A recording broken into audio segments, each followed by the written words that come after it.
Hi, I'm Max Keiser. This is the Keiser Report. There is a new global currency rising. Stacy? Max Keiser. Bitcoin, the city traders' anarchic new toy.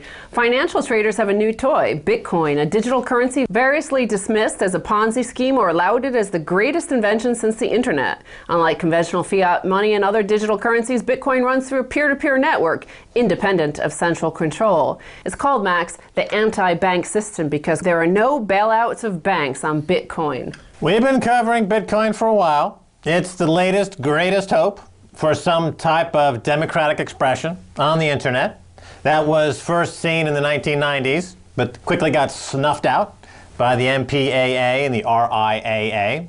And Bitcoin is another shot, another attempt to bring about the will of the people. So this article on Reuters points out that there are all these city traders from Goldman Sachs, Morgan Stanley, all the banks in the city of London are, you could see from the visits to the actual sites that a lot of these bankers and brokers are online buying and speculating in Bitcoin. But remember, there are no bailouts available for that. And they talk about Bitcoin has become the Wild West of finance with the proliferation of websites offering loosely regulated replicas of the services familiar to those in the financial industry.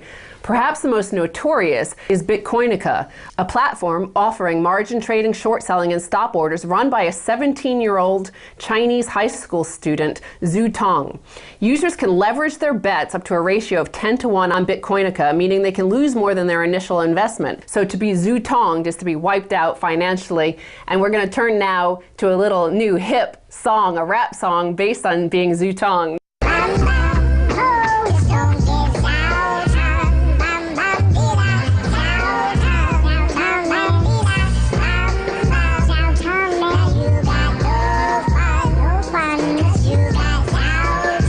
Wow, that is quite a tune. Speaking of the 90s, it sounds very familiar to a big hit on the internet back then called Hamster Dance. But, you know, so this Zhu Tong, this whole Wild West without regulation, meaning that in our Western system now, the regulators have been hijacked by the JP Morgans, the Goldman Sachses of the world. So would you rather be Zhu Tonged, or would you rather be Jamie Dimon or Lloyd Blankfein? Well, this is why it's very encouraging, I think, because the Zhu Tong essentially has in the palm of his hands an entire exchange and an entire currency that's outside of the current regulatory environment. Now, you match that up against, let's say, the protesters of Occupy Wall Street, and I would make my bet with a Zhu Tong because he's able then to go into the market and create, let's say, a trading pushback against JP Morgan. You know, JP Morgan fabricates, they sell into the marketplace counterfeit credit default swaps to manipulate prices. This is well documented, well understood. Blythe Masters engineers it, Jamie Dimon okays it, and they manipulate prices. Now, if there's a 17-year-old Chinese kid who's got this incredible computer firepower, then he could be a worthy adversary for a Jamie Dimon or a Lloyd Blankfein. I support Zhu Tong. Well, in this article, they quote Simon Lelyveld, who said, Bitcoin is not going to fly because there is no central bank or power base. It's doomed to fail. Well, that statement is wrong by saying that the Bitcoin is not backed by anything. That's false. Whoever said that is an idiot. Bitcoin is backed by cryptography, which gives it legitimacy, which gives it soundness.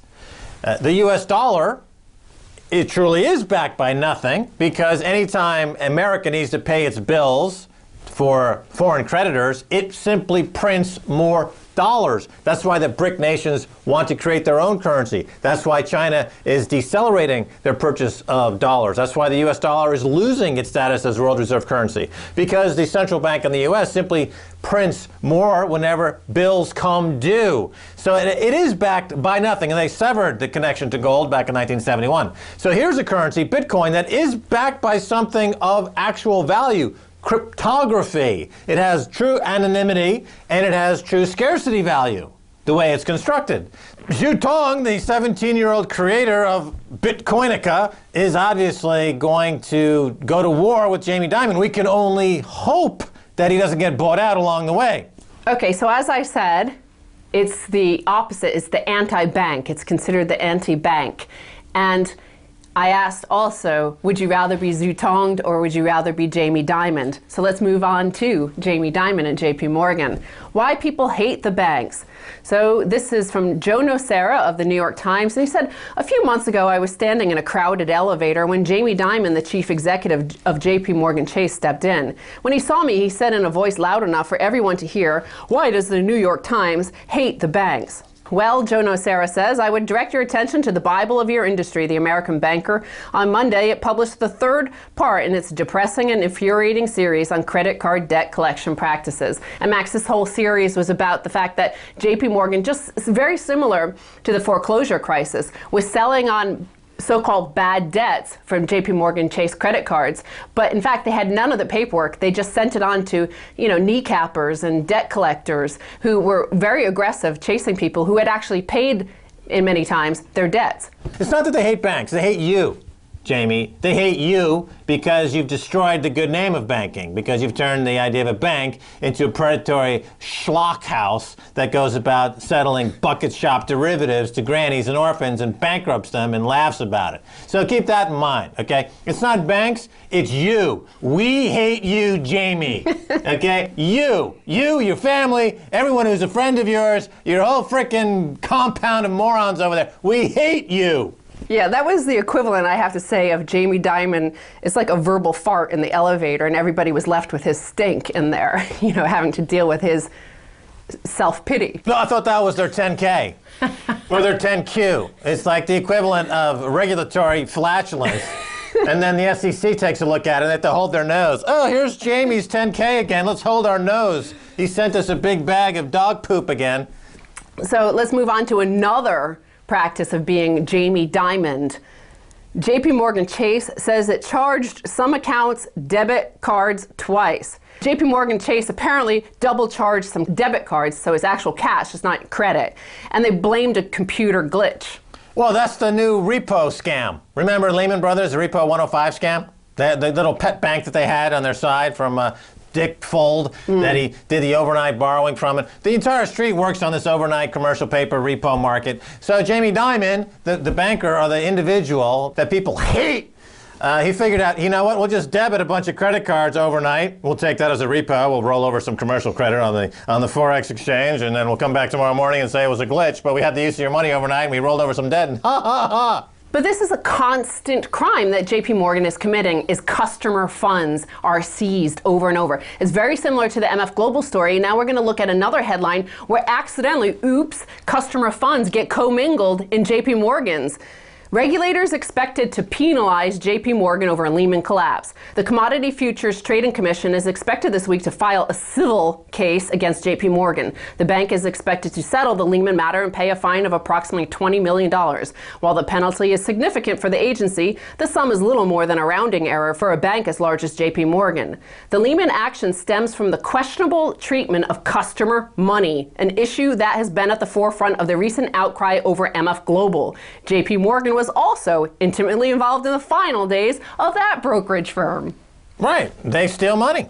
They steal money from MF Global customers. They steal money from their debit card customers. They steal money in this scandal.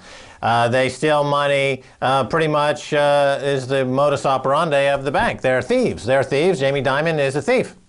The Trading Commission is expected to accuse JP Morgan of overextending credit to Lehman for 2 years leading up to its bankruptcy in 2008, using an inaccurate evaluation of Lehman's worth, improperly counting Lehman's customer money as belonging to the firm. Under federal law, firms are not allowed to use customer money to secure or extend credit. The arrangement worked well for both parties. Lehman wanted a larger loan and suggested counting money from the customer account to justify it. JP Morgan complied, counting the money as part of Lehman's coffers. It is unclear whether JP Morgan knew the money belonged to clients, but in the view of regulators, it should have. The customer funds were kept at a JP Morgan account. The funds belong to investors trading in the futures market. So Max, we saw the same situation in MF Global, where MF Global's accounts and their customer accounts were held at JP Morgan. The same with Lehman Brothers, the same with Bear Stearns, the same with over and over and over again, the same situation happens. What do you think of that? Well, up until recently, when they used customer money as collateral to arrange loans and to arrange predatory wealth confiscation. There was enough slack in the system where at the central bank level, they could simply release some more funds and to cover the criminality, paper over the criminality. But since the credit collapse of 2008, it's hard to do that. So you see now in the foreground when Diamond and J.P. Morgan need to steal customer money now. It's no longer in the shadows. It's in the forefront of all of the daily operations of the street. So you can see the hand of Jamie going into people's accounts and stealing the money. So you lose your funds there. You're Jamie Dimon. Jefferson County was Jamie Dimon. Casino Italy was Jamie Dimon. Milan, Italy was Jamie Dimon. Customers in MF Global were Jamie Dimon. And yet, over and over, the CFTC, the SEC issue little tiny fines, ooh, big deal. And Jamie Dimon continues to fart in elevators around the world. Well, and John he says, well, why do you hate bankers? Why do you hate bankers, New York Times?